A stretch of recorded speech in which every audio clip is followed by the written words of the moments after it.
Oxler here from Wheels Through Time Museum. Chris and I hanging out here inside Wheels. The museum's actually closed today. It's Tuesday, and we've been doing some last minute prep on the 1936 Harley-Davidson, the bike that you guys can win next Saturday, November 23rd. So incredibly excited to give the bike away. And we've had tons of support over the last year. We debuted this bike during our annual raffle last year. And it's been a big hit. As you guys can see, this thing is as pretty as they come, and it runs as good as it looks. Now, Chris and I today wanted to walk through the museum with you guys, do kind of a walkthrough, pick out some of our favorite machines, highlight some of the bikes that you guys have seen on the channel, and show you exactly what your support does to help the museum stay the museum that runs. So 375 plus motorcycles inside the museum.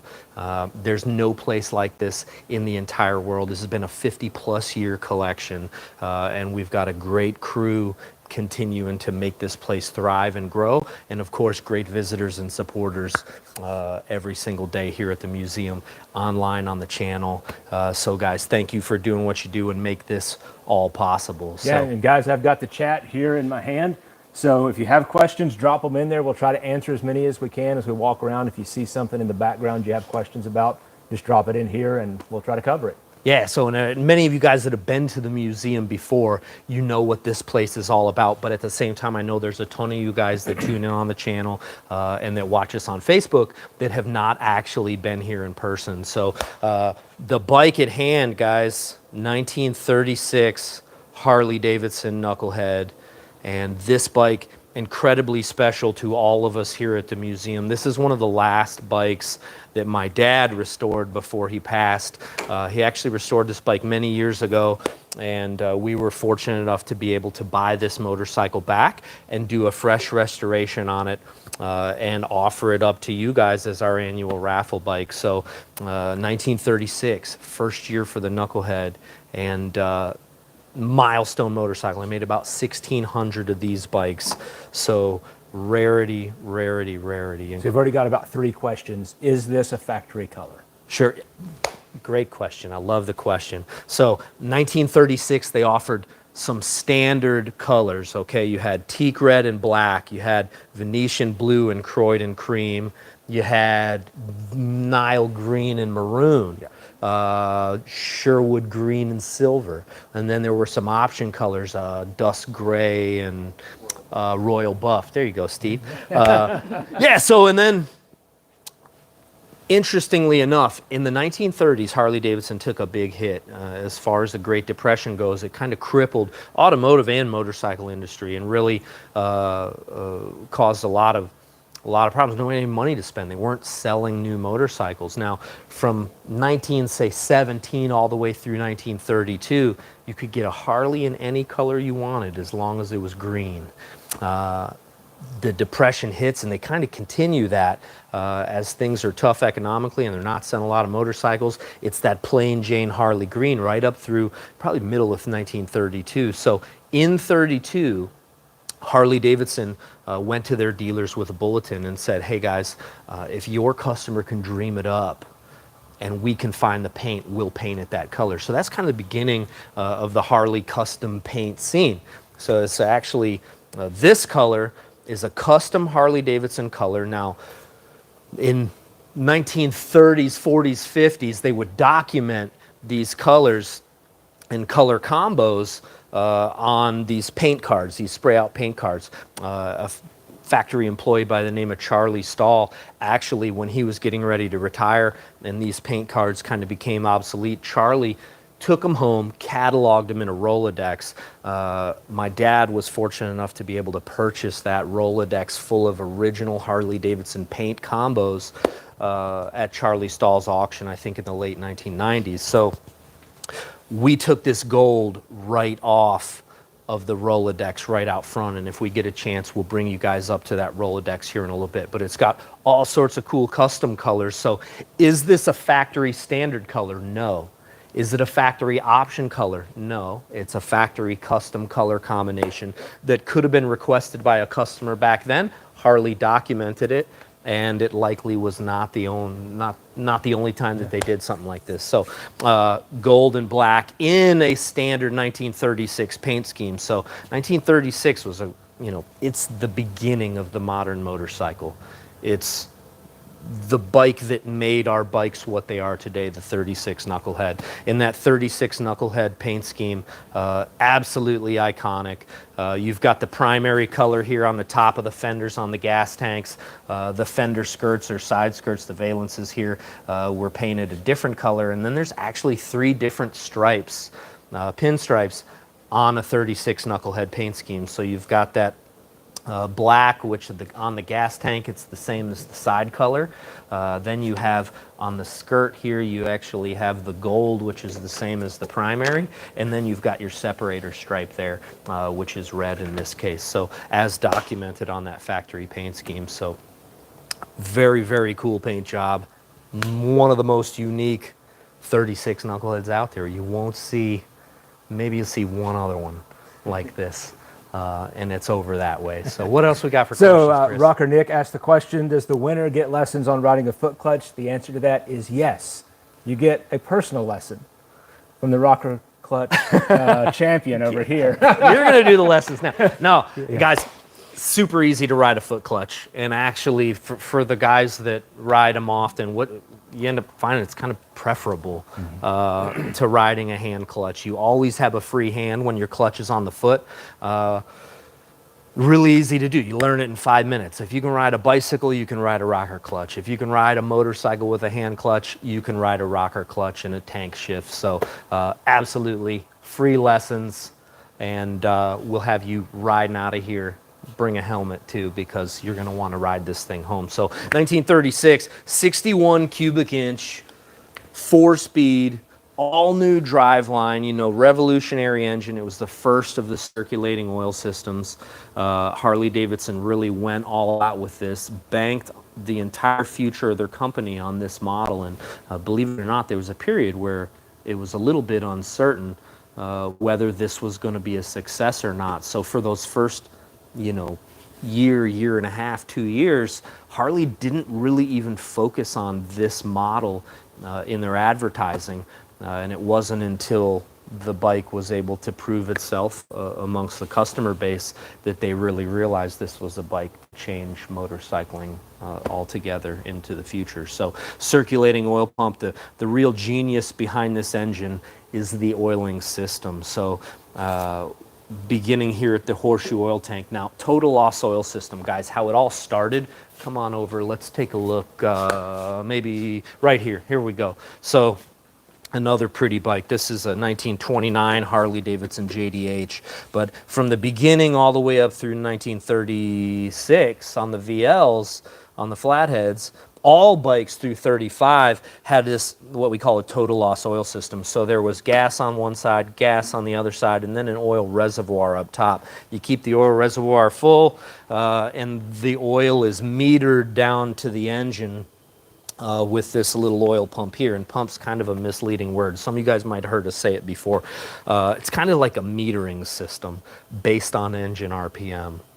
So the faster you go, the more it pumps, but it's really kind of a volume feed and not a pump. So back over to the Knucklehead, the idea for circulating oil, Harley looked at it, it was going to extend engine life and extend oil life. So what Harley did was they incorporated the horseshoe oil tank here, all new chassis, okay, and we'll get to the chassis in a bit, guys, but this oil pump here combined with a mechanical breather right inside the cam chest here is the real genius behind Harley's Knucklehead engine. And what they were able to do was harness crankcase pressure in order to push oil to different places in the engine. So very simple gear-driven pump. It feeds down into the lower end, actually is passage through the cam cover here and into the pinion shaft. So the oil from these engines, or the oil from the oil tank in these engines, the first place it hits is the crank pin, which is really the most hammered part of the engine. I mean, it takes the most abuse. So oil right to the the crank pin, and then it's circulated throughout the engine, throughout the lower end, via that mechanical breather. As right when you go to the crank pin, you're shooting oil into the flywheel compartment. So as those pistons go up and down, the pistons are drawing oil up underneath, and it's a cooling effect on the bottom of the piston and the cylinder walls. Oil is then kind of, as the pistons come down, vacated out of the crankcase via an oil scraper on the inside of the flywheel compartment back to the cam chest, and that mechanical breather is timed in a way that it shoots oil right on the cam here. So cam is another part that takes a lot of abuse. You've got push rods, valve spring tension, and a lot of reciprocating weight that rests right there on that cam. So oil directly to the cam, all at the same time it's pumping oil to the top end of the engine. So the reason Harley didn't develop an overhead valve engine before this was because they didn't have a way, or at least a road model overhead valve engine before this, was they didn't have a way to lubricate the top end and then vacate the oil from that lubrication back to the bottom end.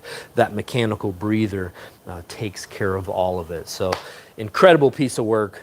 Harley's marvel engineering at its best, and one of the bikes that made motorcycling what it is today. So what other questions? We got anything else? I don't know they can get tickets. Yeah, oh, by the way, guys, right down below, we got ticket packages. We're raffling this bike off November 23rd, so make sure you get in. If you're not in it, you can't win it. So we're giving the bike away to one lucky winner. It's going to be going to somebody's garage. Hopefully it's one of you guys tuning in on the live right now. Tickets down below. Visit winthisbike.com and get some today. Help support the museum. So Yeah, so somebody specifically asked about, was that car in a Mickey Rooney movie? this car wasn't a Mickey Rooney movie. So let's get right onto the museum, guys, and what this place is all about. It's about motorcycle history, automotive history, Americana. Every bike in here, every car in here has a story. And the story is really, without the story, it's all just metal. So this bike, or this here, now a lot of you guys might recognize this from the show American Pickers. Now I think it was back in 2011, maybe 2012, Mike and Frank brought this car here to my dad and I for us to get the thing running. So the car itself, they found it in Murdo, South Dakota at the Pioneer Auto Museum. So a lot of you guys may be traveling westbound on your way to Sturgis, might have stopped at the Murdo Museum. Very, very cool place. This thing sat in there, I believe, since the 1960s. So the car was custom built in Southern California at a shop called Custom City. And it's an all-tube chassis, drop fuel tank. Here, let me take the engine cover off here so you guys can see what it's all about. So this is actually a drop fuel tank from like underneath a P-51 or a P-38. Some of you guys that are into aviation might know a little bit better. But so what they did, took this aluminum shell. This would have held fuel and long distance flights. They'd drop it off. Most of these things probably landed in the ocean and disappeared. This one here, they harvested, cut it up, built a frame inside of it, and turned it into a car. So what we commonly call belly tankers today. So it features a 1940 Indian 4-cylinder engine. So 78 or so cubic inches, Indian leaf spring, or actually it's an Indian, dispatch tow rear end with this cool kind of transverse leaf spring that actually works really, really well. And then I think somebody told me it had like Fiat steering components up front. Indian Scout wheels, a lot of this stuff is home modified, not necessarily homemade. And so Mike and Frank brought this thing here in 2011 or 12 for us to get it running. I probably spent a day and a half upside down in the cockpit here, getting little things moving and working. It hadn't run in absolutely forever. So, I mean, look at the thing. I mean, it's got the look, and it's, you know, we knew there was some incredible history to it, but at the time we didn't know what that history was. So after getting the thing running, my dad and I both kind of agreed that we cannot let this thing leave. So we were fortunate to work out a deal with Mike and Frank and keep the thing here at Wheels Through Time, and it's been here ever since. So the Mickey Rooney tie-in, this car was actually used and we didn't know it at the time that we got it from Mike and Frank, but it was used in a movie called Drive a Crooked Road. And really cool movie, old black and white movie, I think from 1953 or 54, where Mickey Rooney plays a race car driver. And awesome story. I'm not going to spoil it for you. But the car made a cameo. So it's not like it was the main character or anything, but undoubtedly that thing sat in the background. Few scenes of Mickey Rooney even waxing it and rubbing on it a little bit. It's such a neat piece of work. It steers on a dime. You don't really drive it, you wear it. It was kind of cool watching Mike Wolf's lanky, tall butt squeeze into that thing. But yeah, incredibly well engineered and just a real unique piece of history. And that's one of the things about the museum here is that rarity and desirability are of course, you know, some of the things that make these motorcycles stand out. But bikes with character, bikes with personality, bikes with great stories, unique machines, oddities, is what this place is all about. So there's just so much in here, guys. 38,000 square feet. And again, like I said, about a 50-year collection. So walk with me a little bit, and we're going to show you guys some of the neat stuff that makes Wheels Through Time what it is. So anything? Yeah, no more questions. But guys, we've seen some of you pop in, Sweden, Norway, New Zealand, Canada, all across the U.S. Thank you. And don't forget, we're doing this to give you a last look at the 2024 raffle bike, the 36 Knucklehead. Don't forget, you can click the link there in the video, get your tickets on that. That's going to be going away next Saturday, the 23rd, 2 o'clock. One of you can take that bike home, but you're going to have a ticket to win. No doubt, you can ride it home unless you're from like New Zealand or Switzerland, and then we're going to have to ship it, but right out of the port, you can ride it home from there. So, yeah, so the raffle, guys, one of the big things it does here at the museum is help us to build new exhibits. So not so much for acquiring new machines here at the museum, but exhibit enhancement is always something at the forefront of the museum. We want to make sure that the experience for the visitor is always changing and always getting better here at the museum. So for some of you guys that may have visited 20, 21, 22 years ago, it's a completely different place than it is now. This has been an evolving vision that my dad really started on when he was a kid, started collecting at a very early age, and by the time he was, say, in his probably early 30s, knew that he wanted to open up a museum. So the museum started in Southern Illinois, and then in 1999 he sold his Harley-Davidson dealership that was in Mount Vernon, and decided he wanted to relocate the museum. Found Maggie Valley in 2021, found this piece of property that just is absolutely perfect for the museum, set in some of the best motorcycle riding anywhere in the world. And within 1 year of finding this piece of property, the building was up and running. 90 trips back and forth to move the museum from Southern Illinois to here.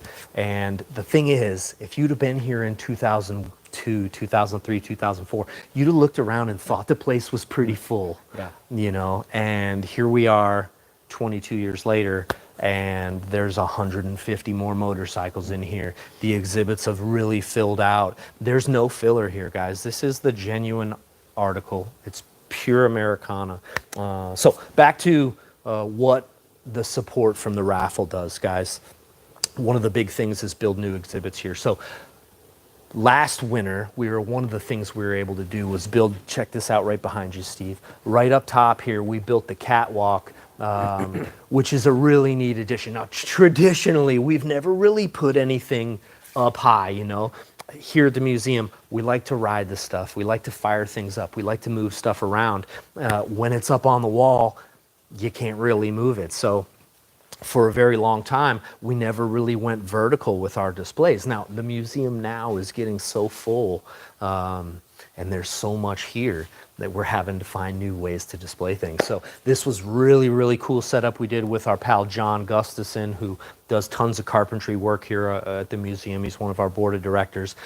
It all started with this spiral staircase here. And the spiral staircase, this is what makes this place so amazing, guys, is it's so much more than just motorcycles. The spiral staircase, it was probably 10, 12, probably 12 years ago.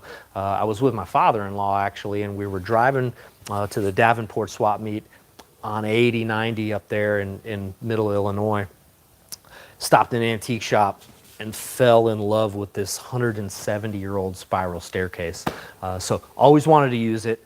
Didn't know how we were going to do it.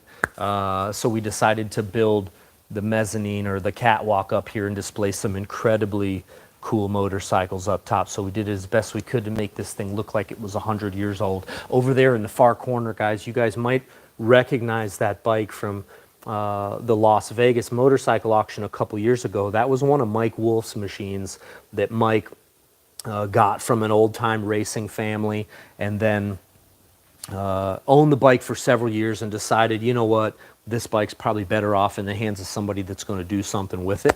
That bike was at the Las Vegas auction, and I happened to be the lucky bidder on it, and we brought it back home to Wheels Through Time. So that one, stay tuned.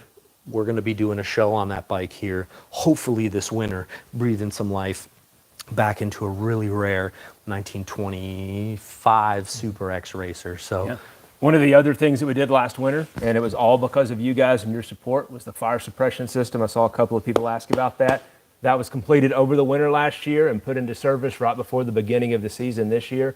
And again, thank you to every one of you who support the museum, either through the raffle or through our Kickstart challenge to raise money for the fire suppression system, because it was a long overdue need here at the museum. Totally overdue, guys. And you know, between those two fundraisers, the Kickstart challenge and our annual raffle, which is completely funded through you guys, we were able to do that and get our fire suppression system fully operational, which is really exciting because as you can see, as full as this place is, and we're just getting started on the walkthrough, as full as this place is, we're going to have to start finding new spots to put things. And if we don't have new spots, maybe we can build them. So with the fire suppression system, we can actually now get a building permit to add on. So right here in the board track racing exhibit, guys, back to motorcycles, some of the rarest machines anywhere in the world.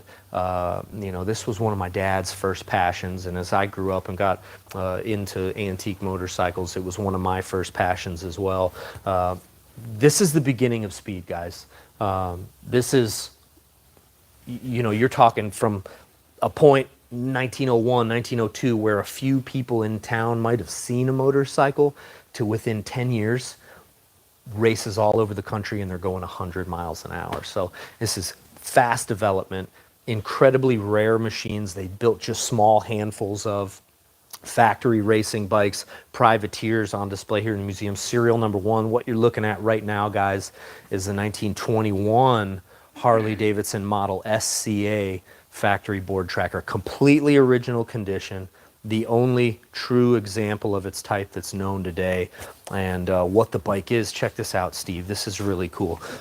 So the twins at this point, most of them were 1,000 cc's. The sanctioned racing class was 1,000 cc's for twin cylinder machines, 500 cc's for the single cylinder machines. So late 19 teens, Harley-Davidson really started to experiment with their banked off twins, knowing that that twin cylinder lower end was considerably sturdier than their single cylinder lower end.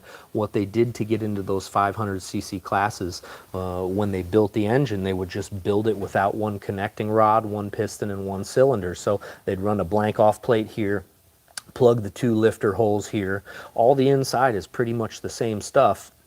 But they just run one connecting rod and one piston. So this machine happens to be serial number one of its type, and is in completely original as race condition, down to the 100-and-something-year-old racing tires. Just absolutely incredible. When my dad got this bike, my dad bought this from a fella from Lockport, New York, and believe it or not, I think it was about 6 months ago, we had a fella in that scouted this bike out before it was ever really known. It was in this old garage in Lockport, New York, and this fella came in the museum. This is one of the best parts about working here at the museum, is the stories you get to hear, not just about old motorcycles, but the stories you get to hear from folks absolutely blow your mind every day. So to talk to a visitor who had seen this bike 35, 40 years ago, wanted to buy it, wasn't able to convince the person at the time to let go of it. And then 35 or 40 years later, for him to walk through the museum, we were standing right here, and he's telling me about this old racer that he knew about in New York. And I said, was it Lockport? And he said, yeah, it was Lockport. I said, there's the bike. So serendipity abounds through here. You know, guys. So Forsaken One asked, how does the front end work on that? Sure. This is what we call a castle front end, and Harley incorporated the castle front end maybe 1908, 1909, and it actually has internal springs here. So where typically a spring fork, where are we looking at? Springer fork, well, on a 48 over here, guys. Spring fork on one of these 48s, and any Harley Springer has these external springs right here. It's all visual. I mean, 2 fork legs, fork rocker down here, and the leg goes like this, and the springs are on the outside. Same thing here, it's just the springs are internal. So the way that this works is there's actually a pin right through here with 2 sliders, and you've got your compression springs, the long springs here, and then your recoil springs up above the sliders. So as you look right here, there's a slot. You can see that recoil spring right in here. This is the recoil spring. The sliders here, you can't quite see the bottom spring. So what you've got is these 2 fork legs that actuate like this, and they're pretty stiff, but you can see the casting here that's attached to the rear leg slide up and down in the front leg there. So pretty stiff. You got like an inch of suspension. So it's not much, but it's better than nothing. So we always say the point, you know, the term modern motorcycle was, and you guys might have heard me say this 100 times on our videos, the term modern motorcycle was redefined, you know, hundreds of times probably throughout history. One of those early points of redefining was the incorporation of the spring fork. You got to remember, all this stuff came from bicycles, and early on you've got a rigid fork, and all you've got is bumpy roads, and the faster that thing goes, the bumpier it gets. So the first companies to incorporate that spring fork, that's when you see this leap ahead, and if you didn't adapt, you usually went out of business. I think they want to hear something wrong. You want to hear something run? Yeah. All right, so this one over here is gassed up. It's a bike that's very special to me because one of my best buddies still races this bike today. It's probably the world's fastest 1914 Harley-Davidson. Now, Ken's been on some of our videos here at the museum. Helped me work on the Sportster. So we did the 1912 Harley, the Corvette Guru. I mean, helped me tune all 3 of those carburetors on the Vet. Ken races this 1914 Harley. He's been racing it for probably 12 or 13 years, maybe 14 years. 61 cubic inch, almost all original 1914. And now Ken, I always describe Ken as like the Western North Carolina Burt Monroe. So if you've heard of Burt Monroe, you know, Burt Monroe, world's fastest Indian. Burt, in the 1960s and 70s, took an old 1920 Indian Scout and almost hit 200 miles an hour with it. Hand built right in his little garage in New Zealand. I mean, poured his own pistons, did all of his own machine work, made a machine as fast or faster than anybody ever thought it could be. Ken's done the same thing with this 1914 Harley, and he generously leaves the bike over here at the museum pretty often for us to be able to show off to our visitors. So the bike will run up probably upwards of 90 miles an hour. Ken's won the Sons of Speed race a couple times on this bike. He's raced at the Wauseon half mile numerous times, Harpster, York, at some of the AMA races, and the thing makes absolutely incredible noise and is a real testament not only to Harley's equipment back then, but what a guy with a whole lot of know-how can do to a machine like this to make it even more capable than it would have been back then. So, all right, so this thing is choked. He said we don't need to tickle the carburetor anymore. So it ought to just fire right up. Pedal start. You've got a decompressor. And the decompressor here, which is cable operated on Ken's bike, lifts the exhaust valves. Oh, there we go. We're dripping a little bit, ain't we? That's okay.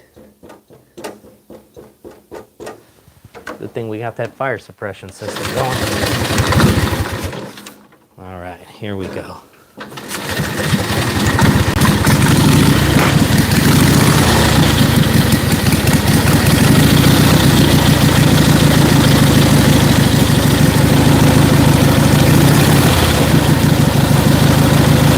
Warm up for a minute.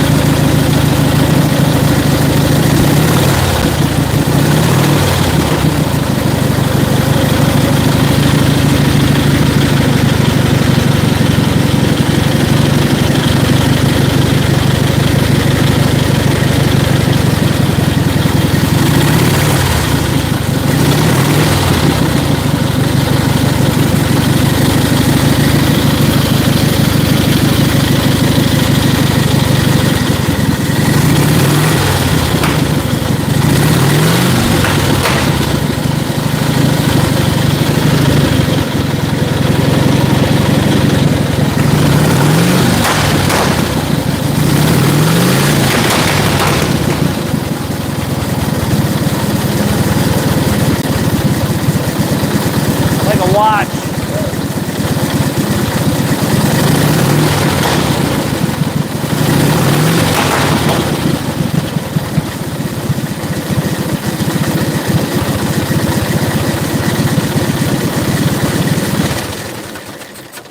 Just amazing, man. And to watch Ken, you know, Ken's right at 70 years old and one of the fastest guys out there.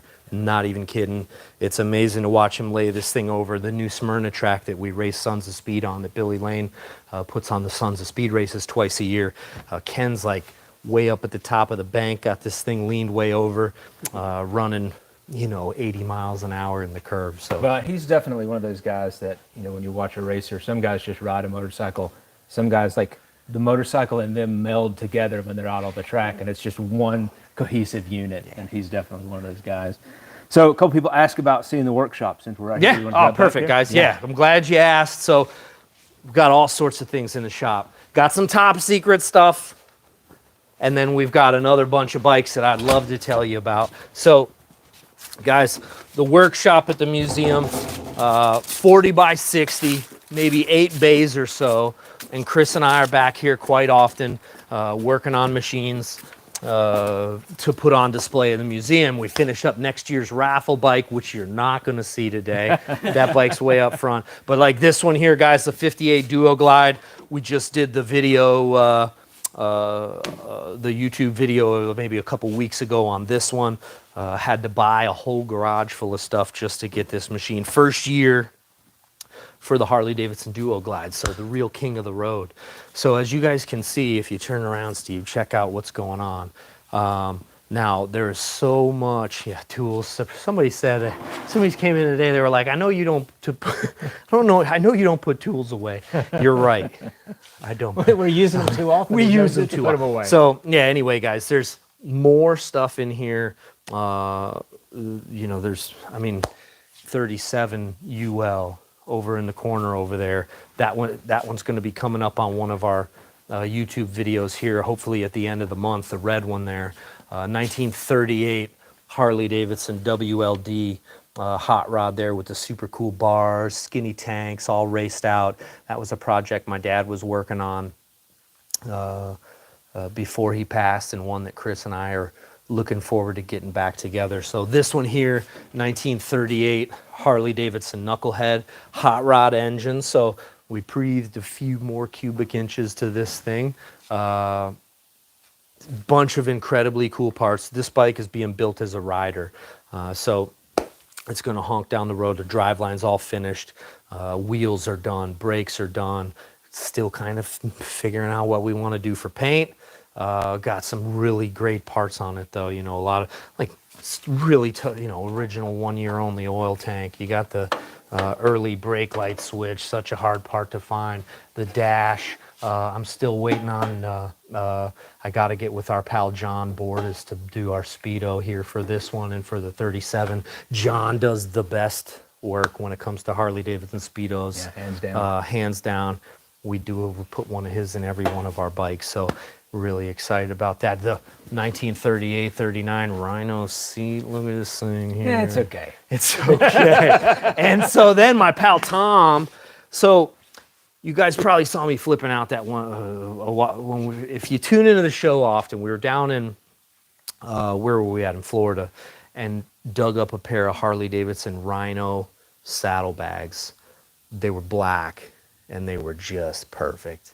And then I ended up finding this seat, and drove all the way to Indiana to get this seat, and it's brown. So my pal Tom Banks, who's a big antique motorcycle collector from Pennsylvania, has the Black Hole Motorcycle Museum.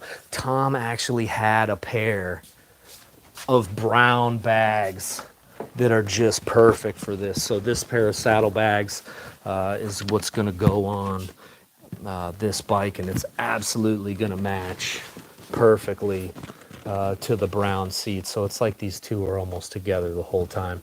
So some of you guys might see the tweakers thing. That's me and my pal Mike's race team.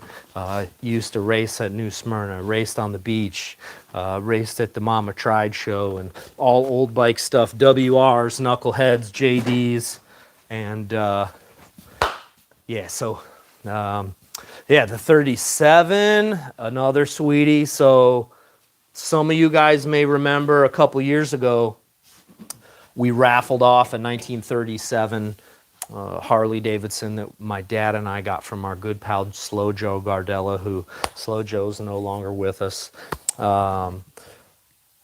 Finished the bike up in Delphine blue. It was one of the most beautiful bikes that we've restored. Probably a close second to this gold one that you guys can win coming up. But we loved it so much, we decided, you know what? We need to restore a twin to it to put on display right inside the museum. So Delphine blue, striped in red, edged in gold. Our pal John Dills from Dills Paintworks paints all of our shiny stuff here at the museum.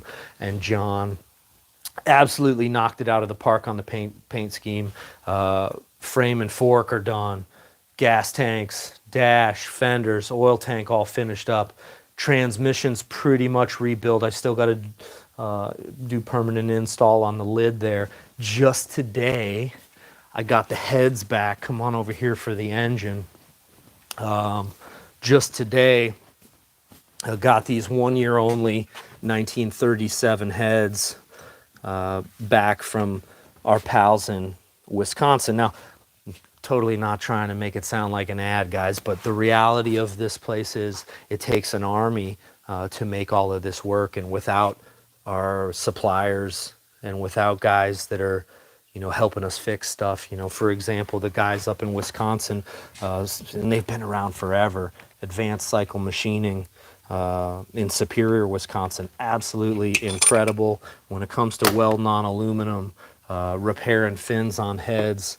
You know, I have them weld the exhaust ports when they need it on these old knuckleheads. Sometimes you really gotta, well, they're 80, 90-year-old parts. They've been through a lot. So fresh valve seats with a 3-angle valve job all done up.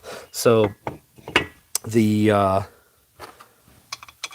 amount of different resources it takes to put an antique bike on the road. Some guys do it all themselves. Here at the museum, there's so many moving parts that without the folks specializing in what they specialize in, things wouldn't be like they are today. So tons of engines in mid-progress here. Another 37 knuckle, 51 WR here, 37 WLDR. Right here on the table, this is a 1917 Model J that's really close to going back together. So pistons in the box, cylinders are honed, valves are installed. This thing is really, really close. I'm actually building this for a close friend of mine in Indiana, so really excited to put that thing back together.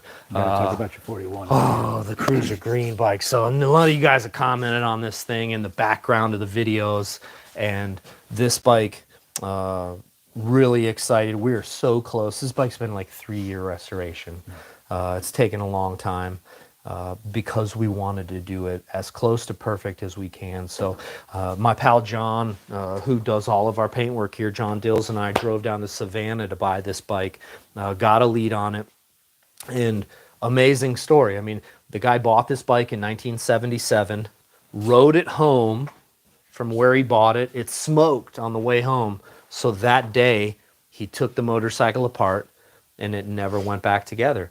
Over the years, life would get in the way. He'd have planned to restore it, and then he'd move, or then he'd have planned to restore it, and you have to send the kids off to college. So one thing after another, and he got to a point where he really wanted to see the bike in a home where he knew somebody would do it upright. And he was kind enough to call us here at Wheels Through Time. So 1941 was the first year for the Model FL. 74 cubic inches, the first year for it. Milestone motorcycle. I mean, they're still doing a deviation of the FL, FLH, I think, in the models today. So all these years later, this is really the beginning of that, and it's got some incredibly cool, unique features. It's one of the last 50 or so bikes from 1941 produced. So it has some like cool 1942-ish stuff. It's a really neat bike because it was so complete that it really helped us key into a lot of the parts and a lot of the finishes. Back then, you've got different option equipments and option groups. You've got your standard Solo, you've got your Sport Solo, you've got your Deluxe Solo, Deluxe Sport Solo, all the police equipment group. This bike was as decked out as they came back then. It had all the chrome, the Deluxe Sport Solo, fender trim up top, chrome tail light, chrome bars, dash, headlight, front fender light, pretty air cleaner here, all chrome exhaust with the stacks. 1942, I think, was the only year they documented these chrome crash guards. This bike came with chrome crash guards. So one of the last 50 bikes from 41, were they done after the fact? Were they added after the fact? Or were they put on like that from the factory? So, I mean, we're talking a tiny checklist of stuff here, guys. Speedo cable clamp, grips, got to do a ground wire, got to get some fender tips on there. Remaining parts are on the table over that way. Rear wheel lug nuts, and then a killer set of saddlebags to match that beautiful brown seat. So we're really, really close. Hey, don't look at that one yet. So this one here, guys, top secret project. It's going to be on one of the shows soon. Super excited about it. I can't even really put into words how excited I am about this bike. It's one of the rarest motorcycles I've ever found. One of the most significant machines I've ever found, with an incredible family racing history that we're going to share with you guys and hopefully breathe some life back into this thing. So how I heard about it, how we ended up making the deal happen, it's all just when all the stars align. The crazy story. There's things like that happen, man. So you guys are totally going to dig it. You guys can get a peek at it if you want to. But so anyway, any questions about the shop? Fire them off, guys, because, here in wintertime, Chris and I get a lot done back here. During the year, we like to spend a ton of time on the floor. We're doing YouTube videos all the time and chasing down bikes, doing some of the swap meets that we go to. But really the main focus for here is to be on the floor here at the museum. So during the winter, we spend more time back here in the restoration shop getting things done. And hopefully by the time we see you guys again in the spring, that 41 is out on display. The 38 here will be out on display. The top secret factory climber bike here will be on display. And then hopefully we'll have new projects in their place. Again, guys, we're always trying to keep this place fresh and evolving and make the experience the best that we can for you guys. There's no place like Wheels Through Time in the world. Every machine fires up and runs. It's been 50 plus years in the making, and we're continuing to try and do our best to preserve motorcycle history for you guys to enjoy. Okay, so the easiest question that you'll ever get. What's your favorite bike in the museum? Whew, pressure's on. Yeah, well, and that was my dad's standard answer was, folks would come in every day, hey, what's your favorite bike? And it was the one I rode last is what he'd always say, which was a beautifully cheeky answer. It's like picking a favorite kid in a way. There's so many different elements to it, though, at the same time, because what we're dealing with is this multitude of factors. There's historical significance. There's the engineering marvel at hand. There's this blend of form and function and the pursuit of that perfection. There's bikes that we've found in really cool ways. There's bikes that, maybe my dad and I restored together or something we chased for years. Particularly rare models or bikes with great provenance or racing history. So the real answer to that question, guys, is there's a favorite around every corner. And I think for the folks that come to visit, they end up leaving kind of feeling the same way. Yeah. As you walk through, you find something and you spot something that hits you and you're particularly attracted to, whether it's for its what it's capable of or what the story is, and you make another pass or you get 10 feet further and there's another favorite. So yeah, one of my favorite things is, you'll talk to somebody as they first enter the museum, introduce them, talk to them. If you got any questions, let me know. I'll walk around for an hour and come back and they've made it 15 feet, because there's so much history packed in this building and every bike has something special about it. And one of the things that was Dale's focus, and Matt continues to do, is it's not just about a lot of motorcycles. It's about the special, the rare, the significant motorcycles, which plays off on just that history aspect of so much being here and learning and watching the innovations that guys were doing, sometimes from the factory and sometimes just some guy in his garage, figuring out something that was going to make his bike faster, easier to ride, more capable, longer endurance. Yeah, it's incredible, man, and it's all about the story. And the factories were the drivers, and at the same time, the people riding these motorcycles were the drivers. And when I say drivers, I mean driving history in a certain direction. Things are what they are today because of that combination. Like the bike we're looking at here, this top secret one that Steve keeps avoiding showing you guys, is just this amazing modification that was there. Okay, you guys saw it. You can go back and pause it later. But it's like the guy that raced it, used it, modified it, made it better. The needs changed, adapted again. It's just super cool stuff, guys. So come on back in the museum. Let's run some more motorcycles. Someone asked, do you have children? Do I have kids? Yes, I have a 5-year-old and a 9-year-old. They're both little girls, or one's a big girl, one's a little girl. They're both riding their own motorcycles. You can't get them off bikes. They're in here as much as we can keep them in here. And, my 9-year-old, she just absolutely loves this stuff. And, that's the cool thing is, we've got so many of us here with young kids. Chris has 3 young ones himself. 2 of his are riding already. I'm sure Steve's will be close behind. So we're just doing our best, not just to preserve what's here for future generations, but to help cultivate that interest. And it starts with our own kids. But, every day, one of the first things if I see a kid in the parking lot, let's stick them in the sidecar. Me and Chris give cruises all day, around the grounds. And sometimes we'll find ourselves putting on more miles than we get to in a week just riding kids around in the sidecars, because that's the reality of the situation is with motorcycling today, we've got to get the next generation excited about it.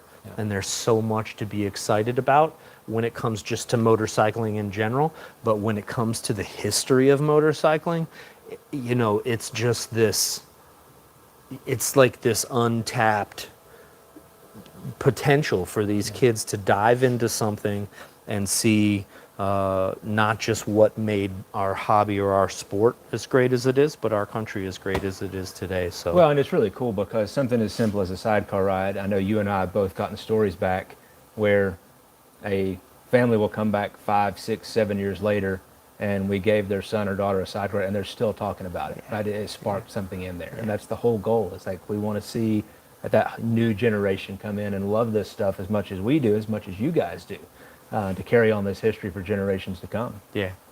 Had it like a week and a half ago. Had a father and two sons come in, and they were on their first family motorcycle trip, and the youngest son, the oldest son was here 19 years ago, and my dad gave him a ride in the sidecar, the old 1932 Harley VL, and it is literally what sparked his interest in motorcycling, and now it's a family of biking guys. So things like that for us are incredibly special to hear those stories because, like we said, man, to find that future generation and help them carry this on. I know so many of you guys are committed to it.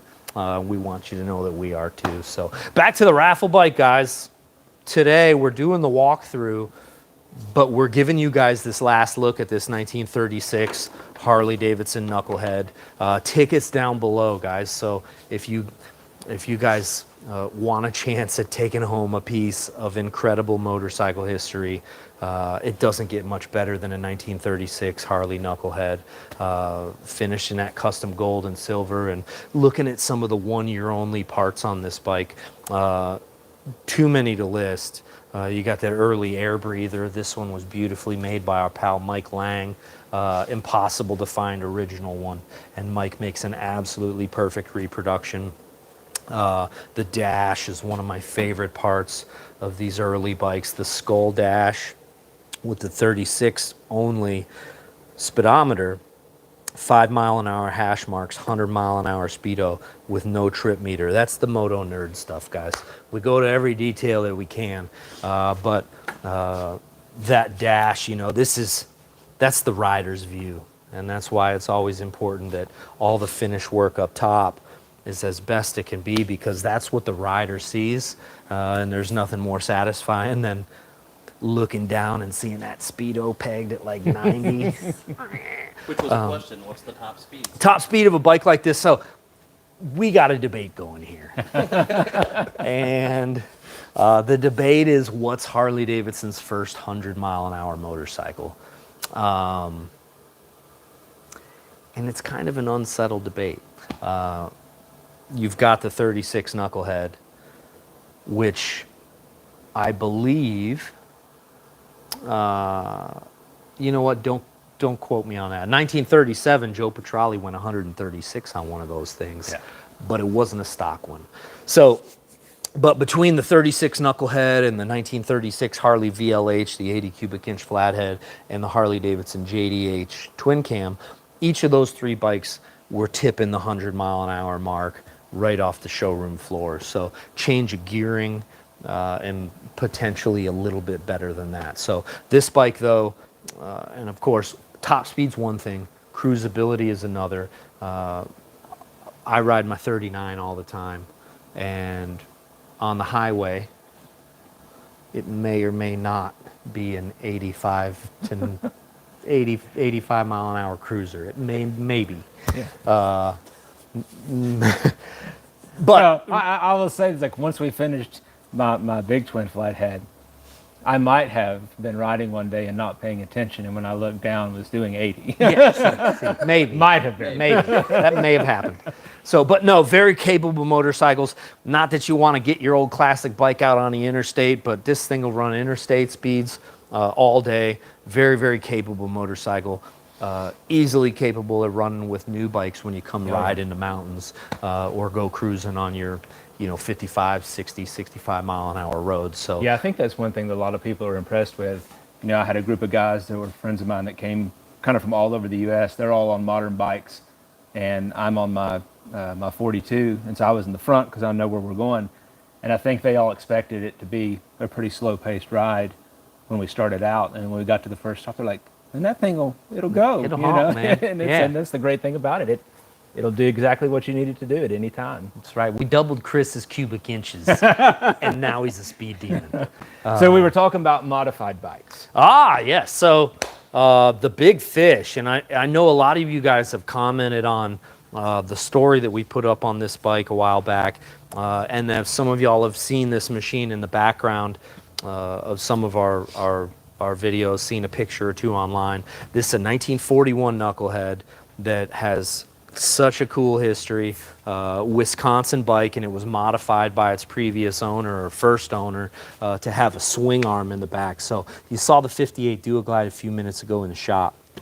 Harley's first factory big twin rear suspension machine. 1952, Harley-Davidson came out with a K model, which was rear suspension, smaller displacement, 45 cubic inch and 55 a few years later. But the first of the big twins with that swing arm rear suspension was the 58 Duo.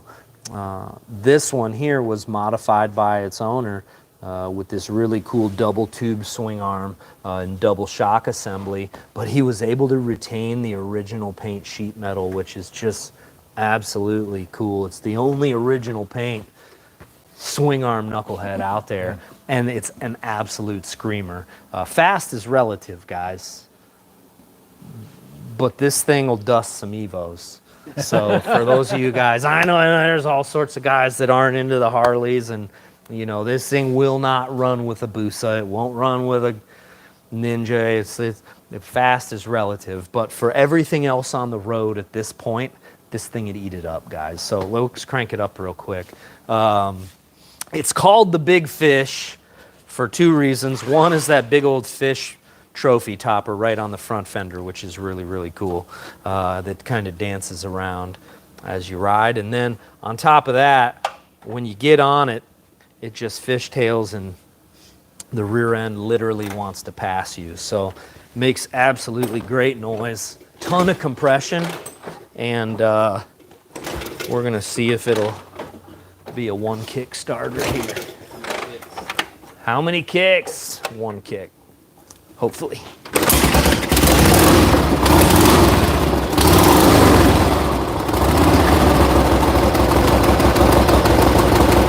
Couple extra cubic inches.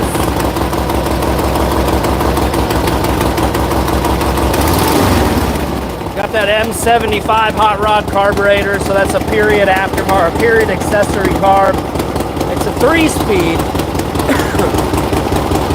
Really cool pipe. Marks flames.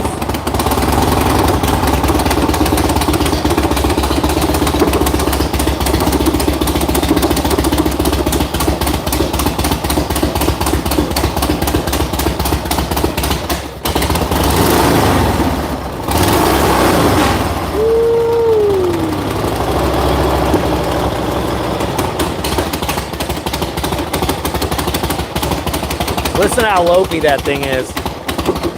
A bunch of extra cubic inches, big old cam. It's one of the coolest sounding bikes in the Fish, museum. man. Yeah, it's a burnout machine, that's for sure. So a couple of you guys have asked in the comments, how do you get tickets on the 36? You can either click the link there in the description there on the video, or you can go to winthisbike.com. Now, when you get there, you're going to see a lot of different options. You can get as few as one ticket, but you don't just want one. You want to get your chance to win. So you've got 3 for 20, 7 for 50, on up from there. And remember, guys, every ticket purchase stays right here at the museum. It supports the museum, allows us to enhance the visitor experience for you, and to keep this place open so you can continue enjoying not only the content here on YouTube, but come here, visit the museum in person. And we encourage you, if you've never made it here, plan your trip now.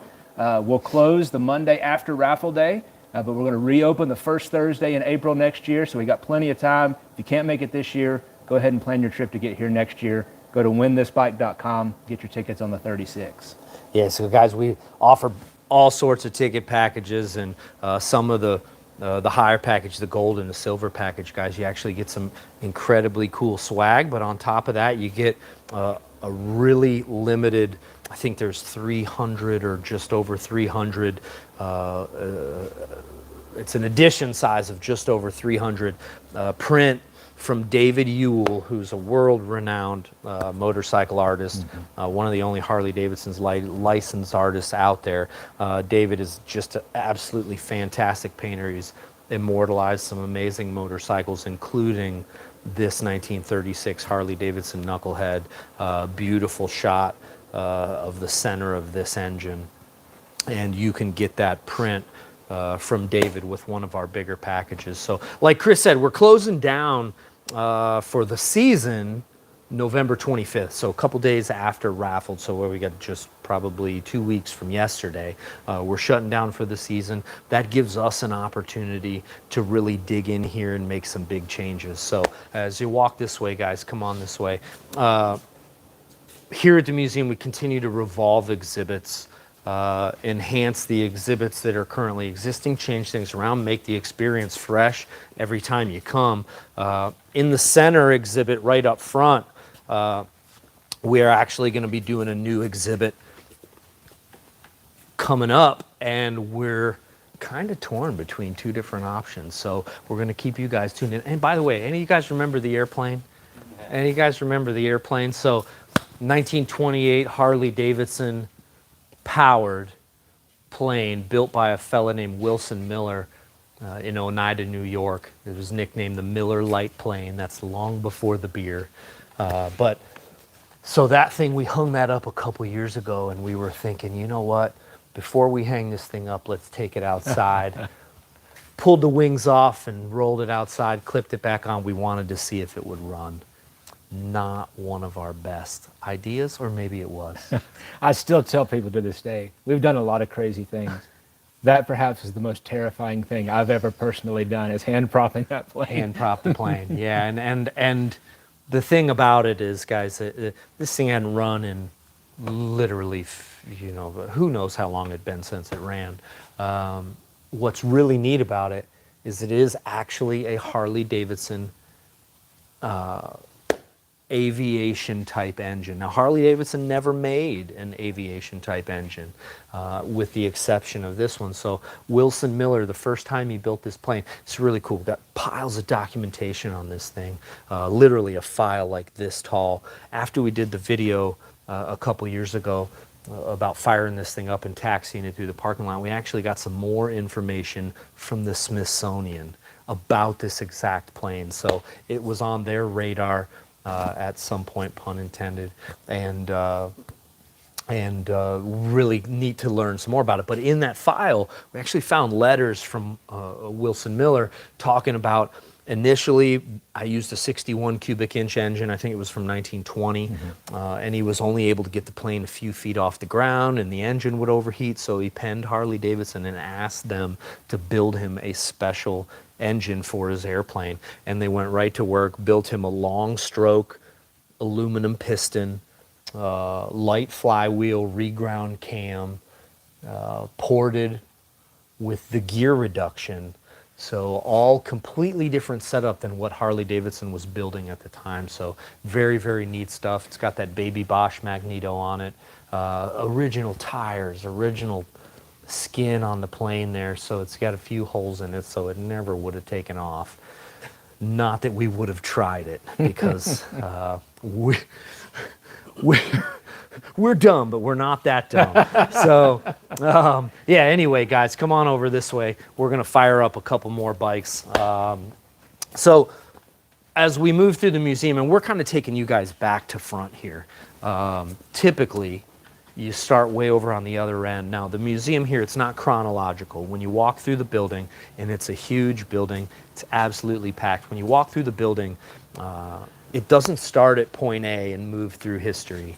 But as you begin to roam here, you can really start to see how things tied in and got us from point A to point wherever we're at now. So the bike you guys are looking at here, one of our favorites. We're going to be running this bike here next weekend.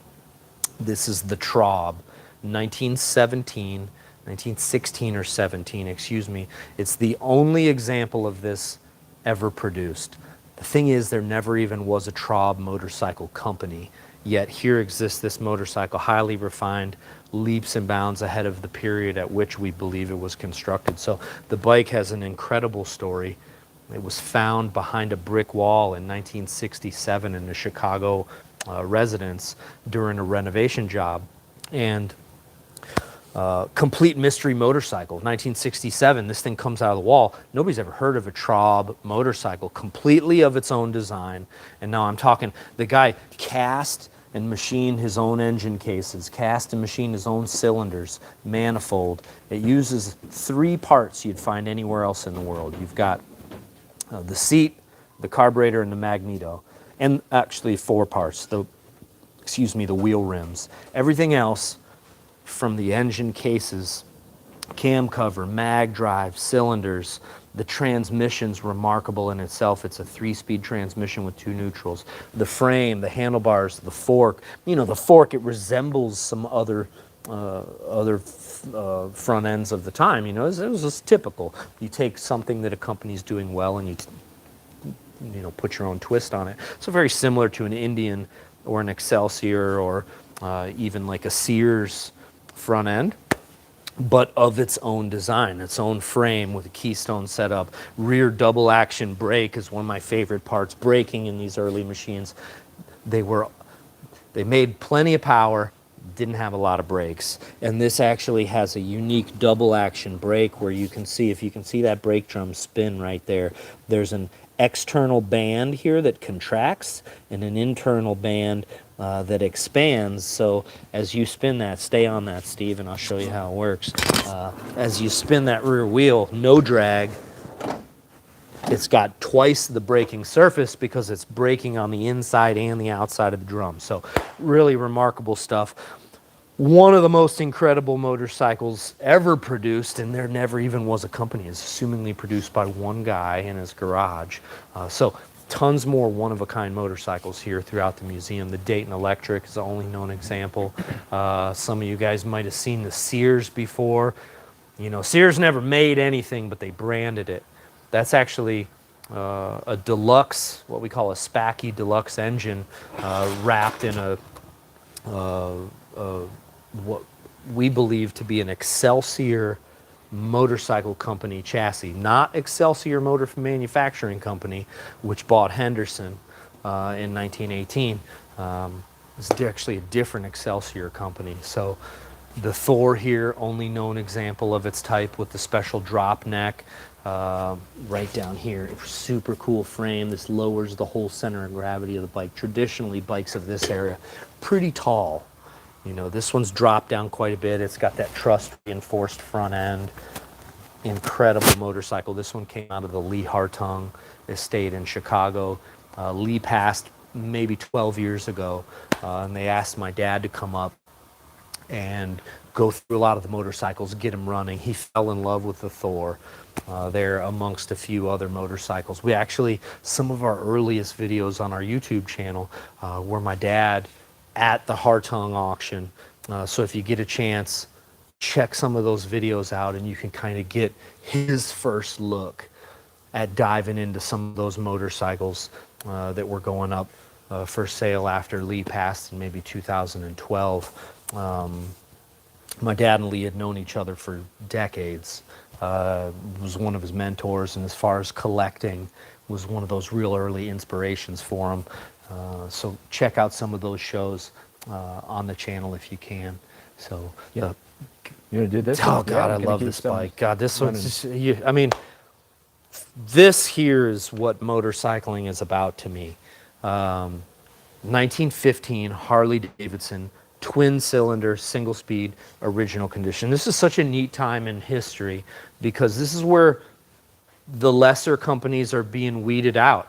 Companies that weren't advancing with the rest of them were falling by the wayside, and those top players were emerging and were going to shape the market for the next 20, 30, 50, and even 100 years. Yeah, I think it's interesting. A lot of people don't understand that, from the earliest years, say through the late 20s, you had almost 150 companies that popped up, some for less than a year, some 2 or 3 years, but just went by the wayside because they couldn't compete with what these big companies were doing. Yeah, and you've got all these different factors. You've got, what is the equipment? I mean, where does it stack up against the other equipment? But you've got sales network, dealer network, service network.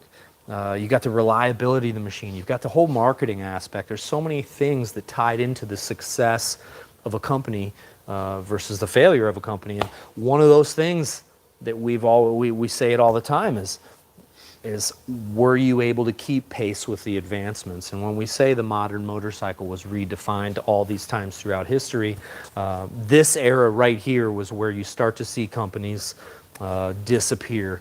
And by 15, you really probably have 10 or 12 real players left, and that diminished pretty quickly afterwards. So this bike, very, very special to me. This was Stephen Wright's motorcycle for a number of years, and Stephen was a motorcycle author, wrote so much of the definitive material on American motorcycling in the first half of the century, books like American Racer. I mean, it's so much of what we know about the first 20, 30 years of racing motorcycles in America. Steve researched it and literally wrote the book. This was Steve's machine.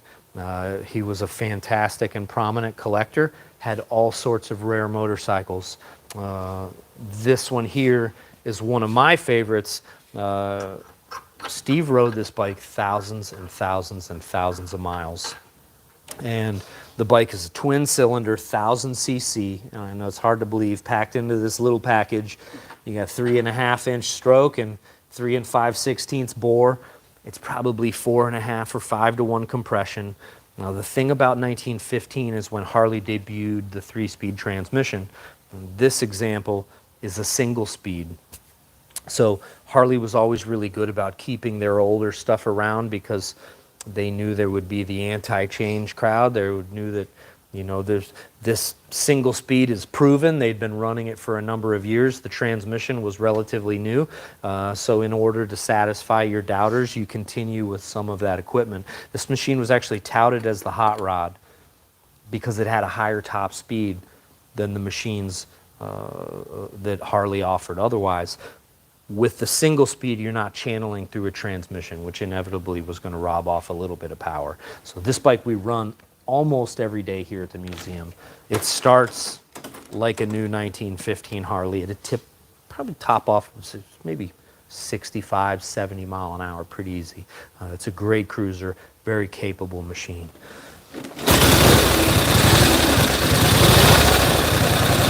That's literally the first start in 4 or 5 days. Yeah. Really quiet engine.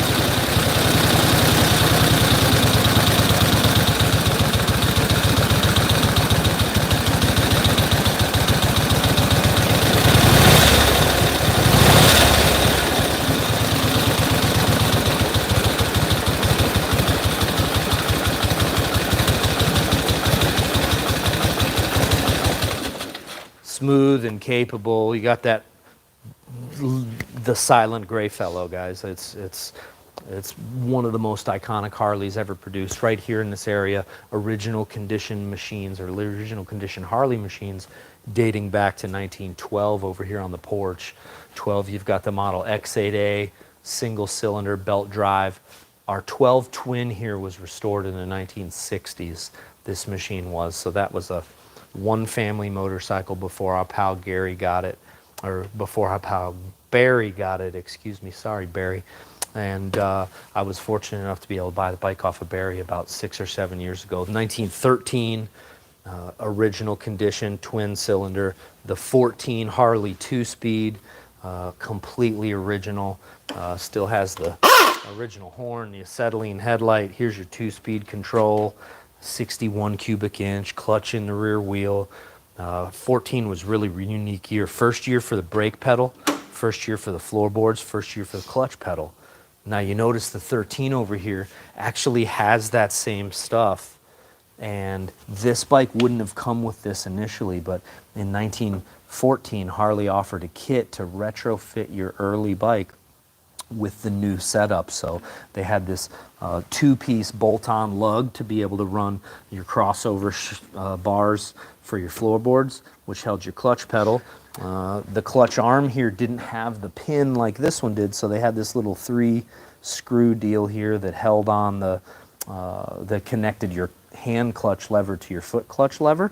And then over on the other side, you can see actually from the back how they affixed the brake drum to the spokes. So it's like, you hit that brake too hard, it's going to yank your spokes out. So it's not the best scenario, but I mean, It works. You got to start somewhere. That's You got to start somewhere. So yeah, and then we still got that original pedal start chain here, where the 1914 is the step start style, just like the 15 we just cranked. So 13, 14, 15 original condition here. The 16, another one of my favorites. You guys have probably heard me say favorite like 10 times or 20 times already.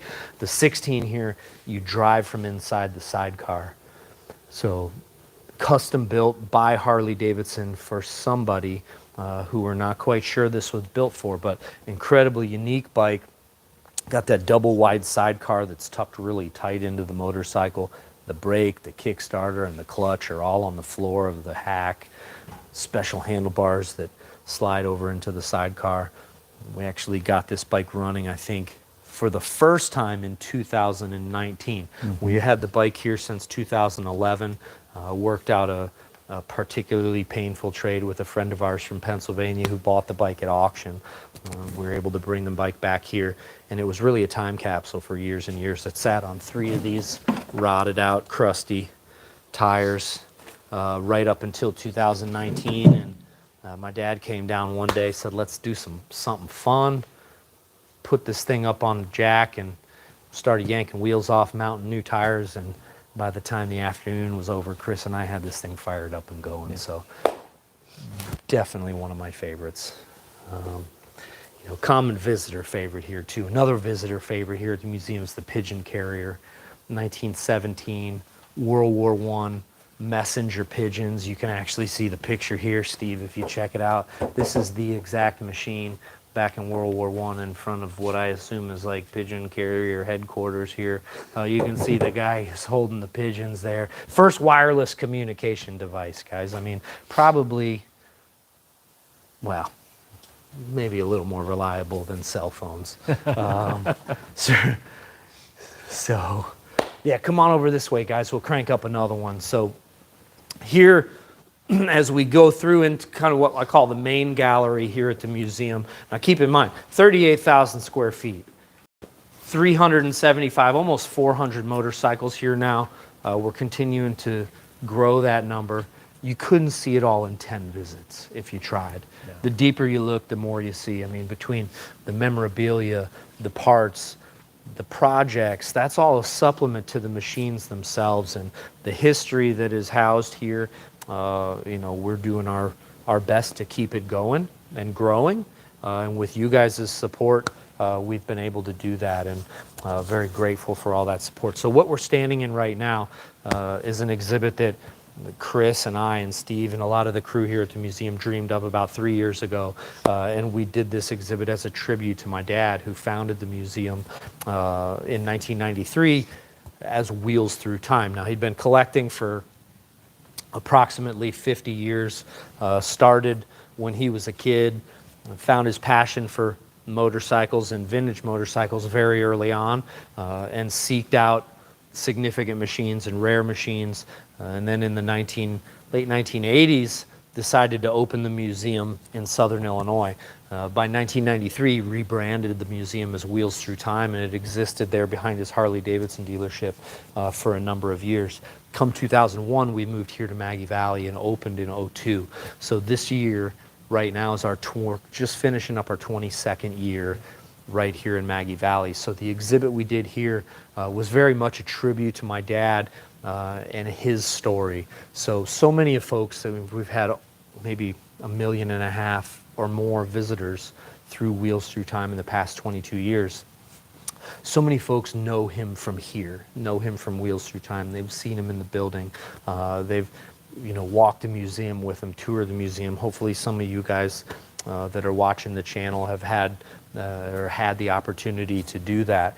But many folks don't know about his life before that. They don't know what his inspirations were, the folks that kind of help him find his path in life, and how he got the inspiration to do what he did, and over all these years develop Wheels Through Time into the world-class place that it is today. So the exhibit here, it's been up just completing its 3rd season here at the museum, and we're actually going to be revamping this space this winter for an all-new exhibit that we're really excited about.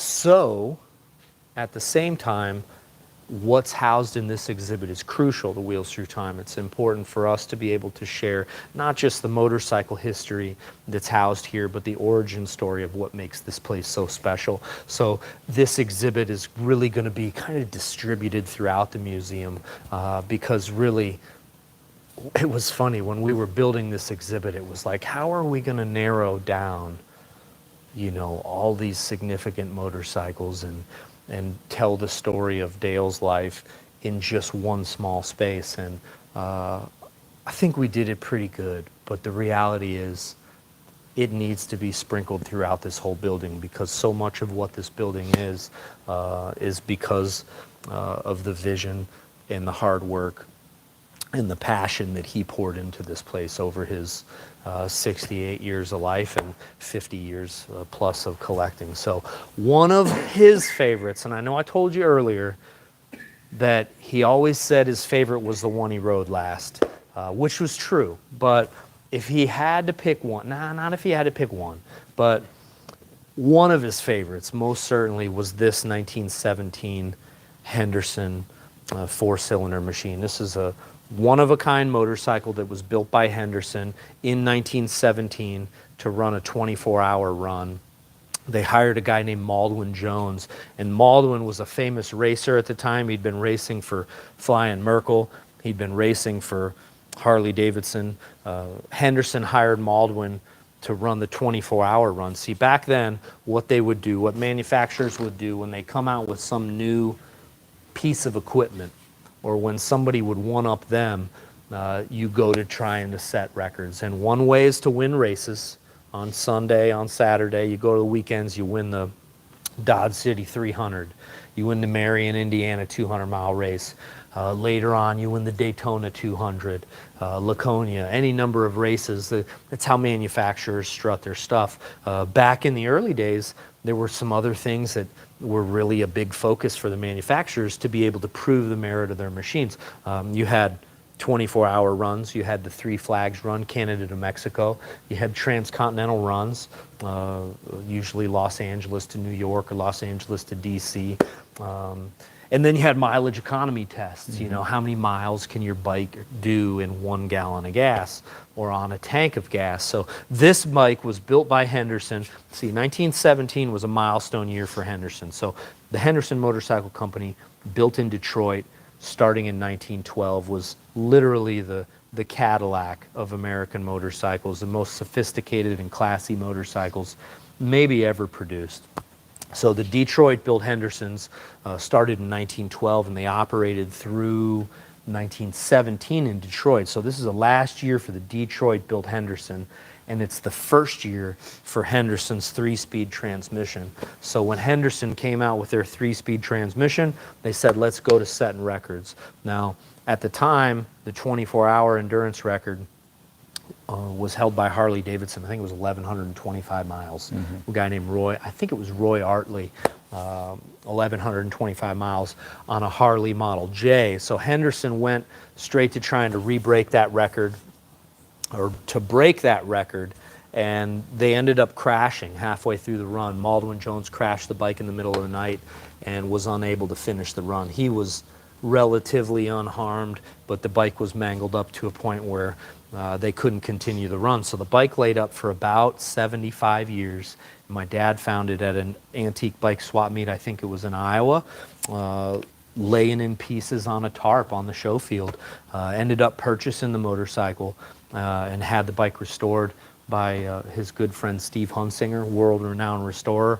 And then my dad, Steve, and his good pal Stuart Munger, the Rev, set out in 1997 in early June to re-break a record, or to break a record set on a very similar motorcycle to this in the same year that this bike was produced. So my dad did the the coast-to-coast endurance run and tried to re-break the transcontinental record set by Oh, goodness. Alan Bedell. Alan Bedell. How am I going to forget Alan's name? Yeah, so Alan Bedell, who set the record on a similar Henderson, 7 days and 11 hours. So my dad, Steve, and Stewie were able to actually make the run in 6 days and 4 hours, cutting over a day off the run. Now, granted, they had paved roads and cushy hotel beds and gas stations around every corner. The run was actually done as a fundraiser for Grand National Dirt Track Racing. He raised about $60,000 for Grand National Dirt Track Racing, which was really, really a cool thing. So almost no trouble the entire way. So special one-of-a-kind engine with this really cool intake manifold that sticks that carb out right in the middle of where your leg's at. Not A1 on practicality, but number one on performance. Normally your carb hangs back here, which is a long way to the front and a long way to the rear because you got to bend that air 180 degrees. So they did this kind of split the difference deal. Racing exhaust manifold here. You've got this big, huge, wide tank that they did for the 24-hour run. Quick fill gas caps, little auxiliary oil tank here, special shifter and clutch knobs or levers to accommodate that larger gas tank. So let's see if this one will crank up. It's been a couple weeks. We've got fuel. It should go.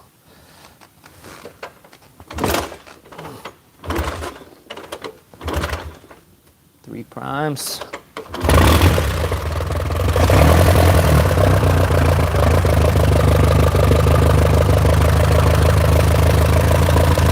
You see it working?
So in a building with no favorites, there's one of them, that's for sure. So, you know, anytime you put so many miles on a bike, you just get closer to it. I mean, yeah. Chris, you know, with your 42, I've got bikes that I've put lots of miles on that every additional mile you put on, you just become a little bit more one with the machine. So, So guys, a lot of people ask, you know, what was Dale's first bike? And this is it. This was originally a Harley-Davidson Survey car, 57, 57, right? yeah. So he bought this bike. It was crashed behind a service station down the street. He bought the bike, took it home, taught himself how to rebuild it. I think he said from a Harley-Davidson World War II service manual for the WLAs, because it's the same engine. You know, Harley stopped making the 45 cubic inch and the two-wheeled bikes in 1952, but they kept making it in the Survey cars all the way through the 70s. So this would have had originally had a box on the back of it. So Dale stripped it down, obviously made it into a chopper to fit with the aesthetic of what was going on in the bike world at the time. Actually rode this bike to high school. And so you know he had to be one of the coolest guys in school when he would cruise in on this thing. So 15 years old. Yeah, a couple people asked for this bike.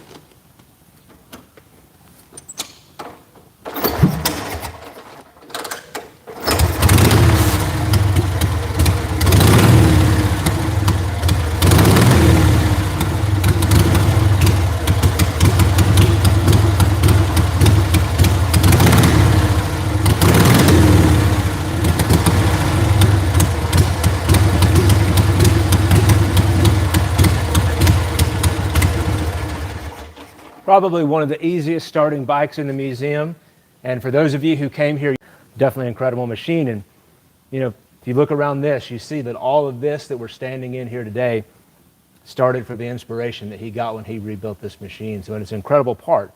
You know, it's not as old as some of the stuff we have now, but this was the one that kind of kicked him off and starting that journey. No doubt, man. This is literally where it all started. And 50, almost 60, 60, yeah. Yeah, 50 something years later, here we are in, you know, the midst of motorcycle heaven. I mean, you guys can't believe how easy it is to wake up and come to work every day when you're at a place like this. Get to meet great people on an absolutely daily basis, hear incredible stories from other folks' motorcycle lives. Really one of the things that makes this as special of a place as it is. And, you know, we've, like I said, had about a 1.8 million visitors through the museum since we opened. And, you know, every day we just get to meet the most incredible people and share our passion, share Dale's passion, and hopefully spark some of that passion in other folks also. So come on over this way, guys. Now, when you're here at the museum, there's a whole upstairs, guys, and people come in and they miss it all together. Dirt track racing, starting over in the corner, all the way over this way. You got national champions, Daytona winners, serial number ones, experimental stuff, race bikes all the way into the 70s and 80s over here. Great collection of Harley-Davidson Sportsters, the longest running motor in the history of internal combustion. Some more endurance machines, a few modern machines up top. So much of what you guys see on the channel too is all right here in the museum. So, you know, we've been digging bikes up, making them run. So much of that, almost all of it, is still on display here at Wheels Through Time. But there's literally so much more than that. The exhibits inside the museum, we've always tried to keep a really, really natural feel to them. Here, come on inside. I want to show you guys kind of one of the behind-the-scenes places inside the teen shop here. So we call this exhibit Shaber's Cycle Shop. Shaber's was a dealership before they even really called them dealerships in Ithaca, New York. We reconstructed Shaber's shop. This was actually a barn that was located on the property before we built the building.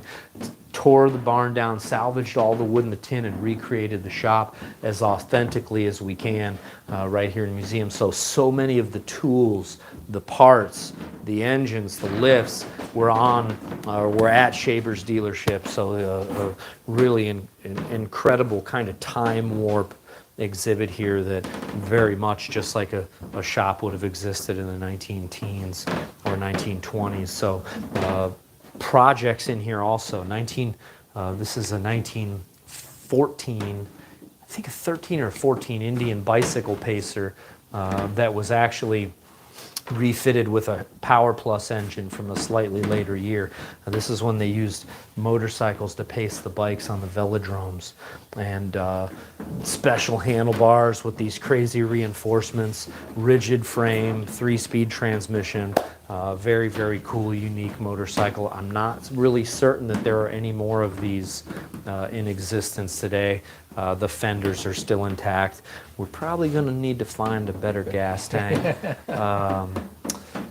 And then the guys, the tools, like and this is the smallest stuff. And when I say the deeper you look, the more you see. That's the genuine truth. Right here is one of my favorite pieces, non-actual motorcycle pieces here at the museum. This is a frame straightening table that came out with a Harley-Davidson produced in 1921, and this would have been for dealers to straighten frames, forks, handlebars.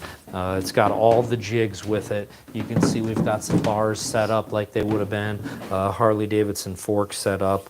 The frame would have set here. And guys, keep in mind, all this was by eye back then, so there was hardly a scientific way to do it. You get a big, huge bar, and bend tubing the old-fashioned way, which we've used it. We've used it. Oh times. yeah. Straighten forks with it. Straighten handlebars from our buddy's Cannonball bike. That one time that Never mind. Yeah, so, and then more projects at hands, guys. The 1914 Harley-Davidson. Now, we showed you the Harley two-speed 1914 Twin outside. Exact same model. This one was in a spring house in Claremont, North Carolina, about 2 hours from the museum here, hung up in the spring house for, I think, 70 plus years. So incredibly rare example. I know it looks rusty, but this is just like we like to find them. Incredibly complete, missing very few components, and excellent candidate for restoration. Here, come on and back out this way. We'll hit the side we haven't hit yet. Yeah, we didn't have questions about military. Yeah, military machines, what are we wondering? One of the guys wanted to see World War II. Excellent. So, you know, motorcycles during the war played a huge part. Harley-Davidson produced upwards of 70 or so, maybe even 80,000 Harley-Davidson WLAs. Indian produced the Model 741. I think they made about 30,000 of those. So really kind of integral part to the war effort. Here in the museum, there's some very rare models and then some outstanding examples of those common models that they made a lot of. This 1942 WLA, it's a relatively early one. Neat fact about the 42 WLAs. Harley produced the 42 WLA in 42, 43, 44, and 45. They were all serial numbered 42. So kind of a neat fact, you know, they produced them. I think we see numbers as high as 80,000 or so. They made an absolute ton of them, and they made even more spare parts. But it's one of those weird things where, you know, Harley-Davidson pair engine cases, and I don't know if I got a, here's a good example. Let's take a look here. This is a pair of Harley-Davidson WLA engine cases. There's a pair of them. There's the other case. This is 42 WLA 68,000 VIN number, 6822, and then I'm not going to show you the last number. 68 would be relatively late. Yeah. So you would think the belly number would probably be 1945 belly number. Pair engine cases, you've got the VIN number, and then you've got the belly numbers, which were pair of cases. Left case is cast, right case is cast. They grabbed two of them, made them and machined them together, and then mark them underneath as matched cases, what we call line bore numbers or belly numbers. And this one here, 68,000 VIN number, 1945 line bore number, which is really cool. You know, it's like one of those things that bike restorers, bike collectors, if any of you guys are thinking about buying an old motorcycle, the way that these numbers correspond is crucial to the authenticity of your bike. And it's not always easy to tell what's authentic, but a lot of times you can tell what's not authentic. And whenever you see a 1945 belly number with a 42 VIN number, it's car alarm on anything but a Harley WLA. So neat little fact. I know I'm long-winded. Thanks for sticking with me, guys. 1943 Harley-Davidson ULA. So that's actually a big twin flathead from 1943 with that really cool left-hand sidecar. So they didn't make a lot of big twins. They made tons of the 45 cubic inch jobs, but they did not make many big twins. So the 43 and 44 ULs, very rare machines. This one here is a rebuild that we did with a 42 WLA, excuse me, that was built for the Air Force. So right over there in the corner, you see the white one. And we think Harley WLA, and you think green, you know, that military olive drab green. This one here was painted up in white, and it was actually sent to Tinker Air Force Base and was used for perimeter patrol at the Air Force Base. So we found that bike on one of our episodes of What's in the Barn, and we were able to purchase the machine and bring it back to the museum here and get the bike running. Subsequently, we did a tribute bike and restored it, this one over here, to be just like that WLA Air Force machine. Now, one of the most asked about bikes in the museum, hands down, is this bike right here, the 1942 Harley-Davidson XA. So if you guys are looking at it immediately, you look at it and you say, Harley didn't build that, but they did. And this bike came about because as they were taking the WLAs overseas, the first part of the war, they're fighting in North Africa. And what they immediately find out is that the rear cylinder, because you're an air-cooled engine in the heat of the desert, starts overheating. So as the military sends word back, actually to both Harley and Indian, they need a opposed cylinder shaft-driven engine like the BMWs that the Germans have. So Harley dreams up this. Dreams up is perhaps a little too generous. Basically, if you read the history books, they just carbon copied a BMW. I think it was the R71. So if you strip off the Harley sheet metal, the Harley front end, and you just have the chassis and the engine, almost indistinguishable from the BMW, except it has American carburetors and American fasteners on it. Now, the unfortunate problem for Harley was by the time they got these bikes built, the war had shifted back to Europe, and none of these bikes ever made it back overseas. So a lot of these guys would buy these bikes after the war at surplus auctions. And as we walk back through the museum in just a second, we're going to pass by two more that were ones that guys bought after the war and customized them for their own riding because it was an easy, cheap to get bike. Same displacement as the WLA, 45 cubic inch, 750 cc. So they used as many internal components as they could. And the other thing that a lot of guys would do is to take the front ends off these bikes and put them on at that time as they're modifying and hot rodding bikes before you get into the full chopper era, because the Springer front end on this bike is actually about 2 inches longer than a standard Springer. Right in here, it's just a little longer.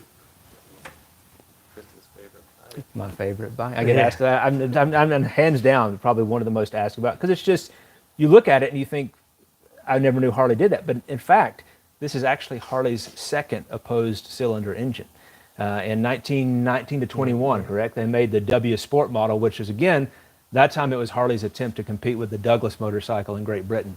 So it's a opposed cylinder, sits lengthways in the chassis, one cylinder towards each wheel. The problem with that bike is that the rear cylinder overheated and it would lose power. So after about 2 years of production, they scrapped it and just moved on. And basically from that point, at least in my opinion, they just decided we're a V-twin company and that's all we do. That's right. That's right. Yep, and that's what made this such a deviation. Now, Harley and Indian, of course, as you guys know, always competing. So if Harley made an opposed cylinder motorcycle, you know Indian was going to do the same. So right up top here is the Model 841, and this one here is V-opposed. So think Moto Guzzi, right? It's a V-twin, but it's opposed sideways, shaft drive. Now this was before Moto Guzzi ever dreamed anything up like this. So the Indian 841, each of these companies made about 1,000 of each of these. And I think to quite honestly, you see far fewer Indian 841s out there than you do Harley-Davidson XAs. I don't know why that is. Now perhaps the rarest of the military machines here at the museum is the shaft drive knucklehead trike. This is called a Model TA. In 1941, or perhaps maybe even late 1940, Harley-Davidson was approached to make a personnel and ammunitions hauler by the U.S. government, and this is what they came up with. It was a three-wheel vehicle, ultra heavy duty and sturdy, disc wheels, shaft drive, special transmission that's Harley's pretty much Harley's only unit like that ever produced, based around that famous and at this point proven knucklehead engine. Uses a Dana type rear end, special 5-gallon gas tanks, which were unique to that era. They really weren't anything like that out there, period, at the time. So the Harley-Davidson Model TAs, just think predecessor to the Jeep. And the Jeep is literally what put the halt on this model. So they made 17 of these. This one here is the Canadian prototype. They made 16 for the United States, and they made 1 for Canada. And this one here was the Canadian prototype. My dad bought this from the family of a really famous Harley-Davidson dealer named Harry Molinar. Harry was a dealer in Hammond, Indiana, very close with the Harley factory. Got a lot of experimental stuff and a lot of really rare stuff, a lot of racing machines, and of course some incredibly rare military stuff. So the TA, one of the prize machines here at Wheels Through Time, and very, very special piece of work. Absolute tank. Yeah. Aaron M., thank you for your donation. We appreciate your support in the museum. $10. Excellent. I appreciate it very much, Aaron. And for you guys tuning in, maybe just getting caught up with us here, we've been doing a walkthrough, highlighting some of the really incredible stuff here at the museum, some of me and Chris's favorite machines, some of the bikes that make this place what it is, and exhibits that make this place what it is. We're also giving you a last look, one of the last looks, at the 2024 Wheels Through Time raffle bike, the 1936 Harley-Davidson Knucklehead, gold and black beauty. Tickets right down below, guys. So if you haven't got them yet, make sure you get in. We do one ticket for $10, and there's packages all the way up. So get as many tickets as you can. Help support this place. Get a chance at winning a genuine piece of motorcycle history. Somebody's going to take it home in how many days? 11 days. 11 days, guys. So we're getting excited. Yeah. It's our biggest event of the year. A lot of fun. I mean, it just doesn't get much better than watching a little kid pull a ticket out of that big raffle drum and us ringing that name out on the loudspeaker. Now, if you get called, remember, now stay near the phone because the drawing's probably around 2 o'clock, 2 o'clock Eastern, 2 o'clock on Saturday, Eastern time. If you get the phone call, remember, you're on the loudspeaker. We've had some really colorful, Excited language. excited reactions. Don't hold back, but just remember, there's about 1,200 people out in the crowd, big ones and little ones. So, yeah, but guys, thanks for all the support. Literally, this raffle is our fundraiser for the year, and it's one of the things that helped keep this place up and running, helps us build new exhibits and enhance the overall feel and experience for our visitors here. So, yeah, as we're roaming through, original motorcycles around the teen shop here, guys. Some of the oldest machines in the building: 1903 Indian, 1909 Excelsior, really cool Eagle here, produced in produced in Brockton, Massachusetts. And the Eagle, this one, was actually purchased brand new in 1915, and this couple here, the Eleys, jumped on this bike and followed this route all the way out to San Francisco and back in 1915. Incredible motorcycle, completely original bike, amazing survivor, with such great provenance. You know, you think back then, you know, it's such a big country, and we're at such an infancy of personal travel, you know, personal motorized transportation. And for this couple here to just jump on a motorcycle and embark on a trip like this is truly epic.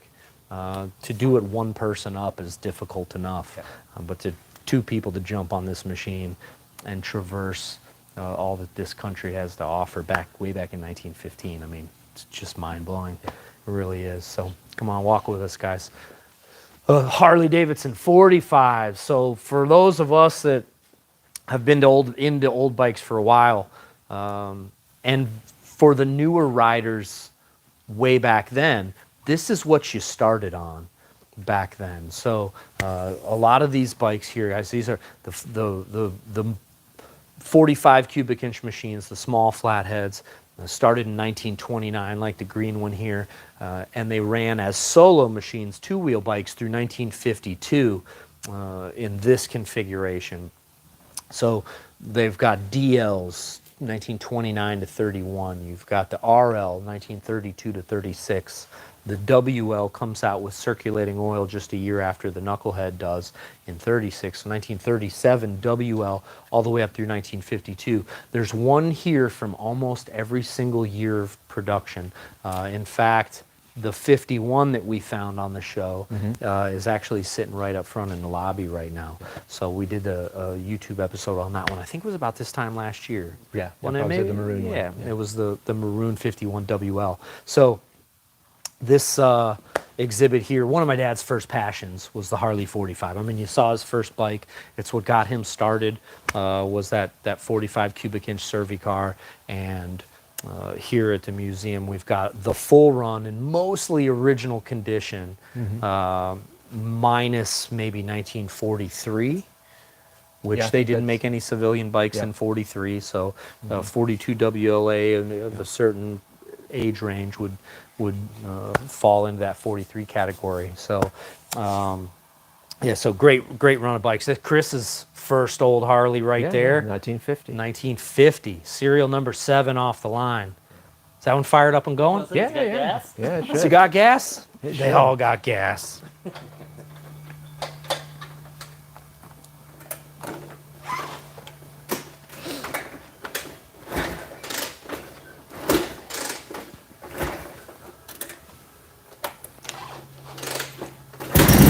Yeah, baby.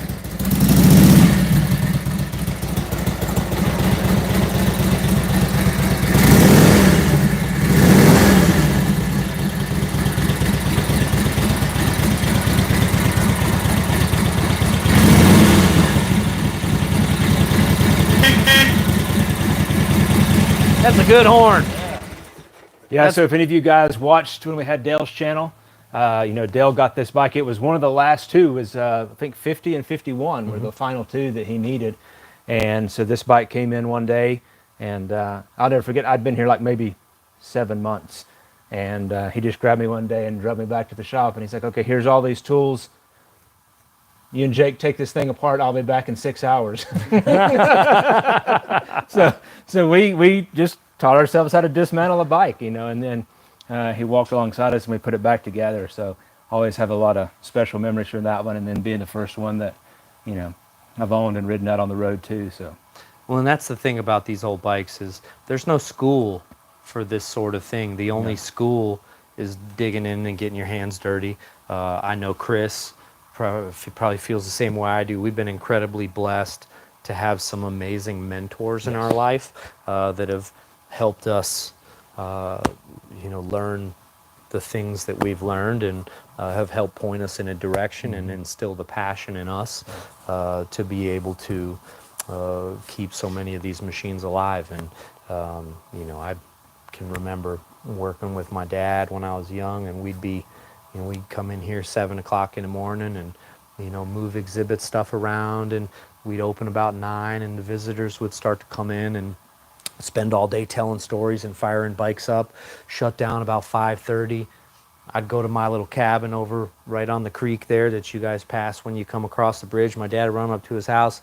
We'd eat dinner about 5 minutes each, meet back in the restoration shop, and we'd work till 2 or 3 in the morning, like every night for years. And my dad did it his whole life.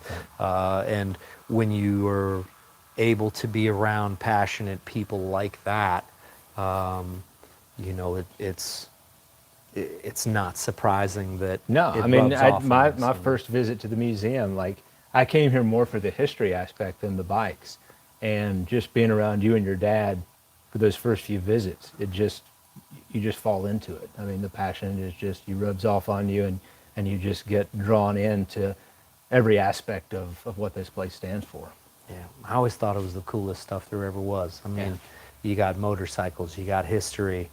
Like I said, that blend of form and function that, you know, today almost is less of a priority. You know, I mean, I always tell people, it's like you look at cars and motorcycles of this era, they were built to perform, they were built to do their utilitarian function, but they were also built to be beautiful. And today, it's not that there's not a few manufacturers out there that have maybe a couple of cars that they still do that with, but most cars are very just plain Jane because they're just built to be used, and you just trade it in and get a new one. It's a box. There's been no idea of like keeping it and carrying it on, you know, for years to come. Yeah, this is a period where, you know, every machine has character, and it still carries over in the motorcycle world today, but there's a huge focus on individuality and uniqueness, and people making their bikes their own. This one here, for example, you guys are checking out, this is my 1939 Harley. It's a Model EL 61 cubic inch job, and this machine started out as an engine. I got this engine out of Ann Arbor, Michigan, and it was a really nice 39 Virgin engine that was sitting in a garage on its own. Happened to be able to purchase the engine and had all of the rest of the parts to restore a machine around it. So it's a pretty faithful 1939 Harley with a few later parts here and there, but and then tons of accessories and little bits of character pieces added to it, you know. So there's, you know, genuine Harley-Davidson accessories like the crash guards and the spotlights and the 38-38 little bullet lights here. But then there's some really cool, what would you call period aftermarket stuff, like the Flanders bars and this real cool riser clamp setup. The PA lock here, which is a really neat fork lock that runs a rod through right over to the other side. Cool little horn face. Got the Harley extra trim, the aftermarket fender tips. Really cool MCM or Atlas type exhaust pipes. These things absolutely bark here. We'll see if she'll run real quick. Let me. So this one here we fire up almost every day. So she better start, or else I'll be looking bad here. But this one is such a sweet runner, and one of those testaments to the equipment. It's like, man, when you get a bike broken in and dialed in, they're just meant to be ridden. Get on this thing and starts right up.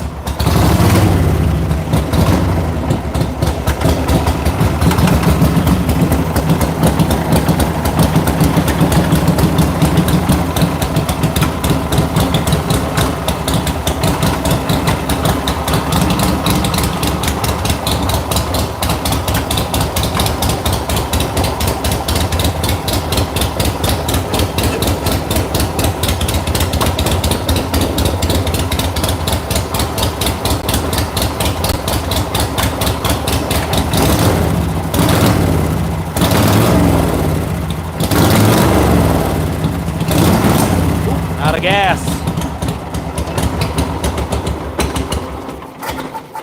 Out of gas? Out of gas. Started up. Fired right up, though. Anyway, 1939 Harley-Davidson. Hey, Chris, fire that XA up. So Yeah. Chris was telling you guys about the opposed cylinder shaft drive setup. One kicker. Yep. Not today. Oh, my bad. Ah, that'll help. Oop, there you go.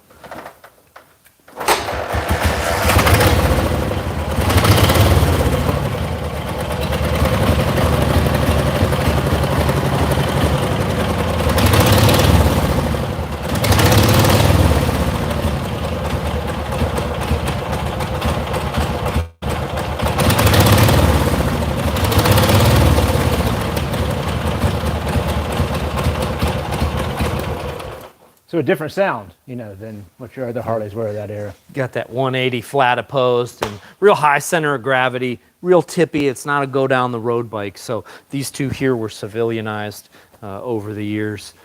Guys like us that find them, little chrome, little paint.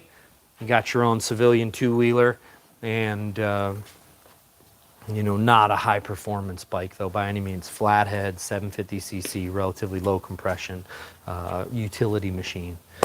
But these two are dressed up as pretty gets. So yeah, guys, so as we're roaming throughout the museum here, huge focus on originality, which is one of the things that people really dig. It's not just the shiny restored motorcycles here, although there's plenty of that. It's really important for us to tell that part of history and for people to be able to see the bikes right when they come off just like when they come off the assembly line. But originality is a really big focus here, and not just originality, but maybe period authenticity is a good way to put it. Bike like this is pretty much as race condition. 1949 Harley-Davidson Jack Pine Enduro Racer. It's a big pan head with a side hack that was lifted up all high for the Jack Pine run in Michigan. Like this one over here, same deal of the Indian persuasion. So 4-cylinder 1931 Indian that was hand built by a fella named Clem Murdaugh to run the Jack Pine. This bike actually won in 1950. It's got a really cool driven sidecar wheel here that you can engage and disengage, and then a winch that runs on a PTO out of the transmission here, and you just wind a rope straight through here and wrap it, and it runs full time when the engine's going. So bikes like these, there is no standard to restore them because they were never restorations in the first place. Or excuse me, they were never, well, they were original once, but they're, Never factory machines. yeah, in their current state, never was a factory built thing. So TT racing machines over on this side, more Jack Pine stuff, half-mile dirt track racers. This one's a really cool project that hopefully will finish this year. Serial number 1, 1932 Harley-Davidson pea shooter. This one was raced by Joe Petrali. Here he is on the bike back in 1932. So very, very neat stuff. And that bike also was a machine that was owned by Harry Molinar of Hammond, Indiana. So excited to put that one back together, get it running. We'll be doing it on the channel. So stick with us, and hopefully you guys will join us to see that thing come to life. So back to the 36, guys. We're getting ready to round it out. So the machine right in front of us, if you ask me, it's the most beautiful Harley ever produced. 1936 Harley-Davidson 61 cubic inch knucklehead. We're going to be giving this bike away 11 days. Yeah. November 23rd. November 23rd, guys. Make sure you get tickets. You can get them down below or visit winthisbike.com. So the museum, every year we hold a raffle. This is our 22nd raffle. If you ask me, it's the nicest bike we've ever given away. 1936 Model EL, the grandfather of the modern motorcycle, restored right here at Wheels Through Time Museum. Incredibly excited to be sending this bike home with somebody to put in their garage and to put on the road. So if you guys want to hear it go, have we started it this whole time? No, not yet. You guys been waiting. You guys been waiting this whole time. Why didn't somebody say something? Okay. Okay. So we're gonna go a couple prime kicks and round it out with getting this thing cranked up and going, guys. So 1936 Harley. Oh, come on now. I mean, a couple more primes. She was waiting for me this whole time. Ooh. Oh, goodness. It's cold. Cold. All Well, right. you're running to the air conditioner right here, so. There we go. It's telling me I'm talking too long.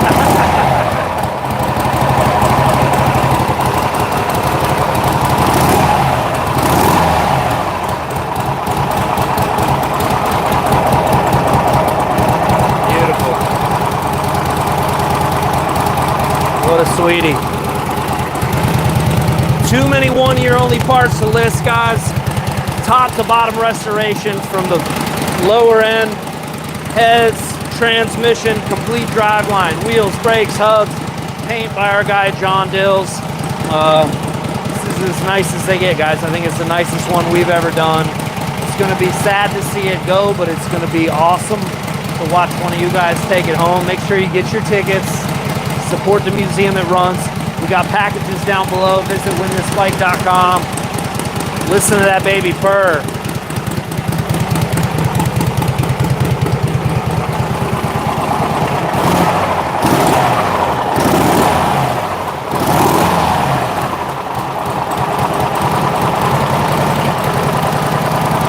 Going for a ride.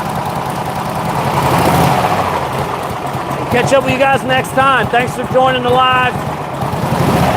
We wouldn't be doing what we're doing without you guys.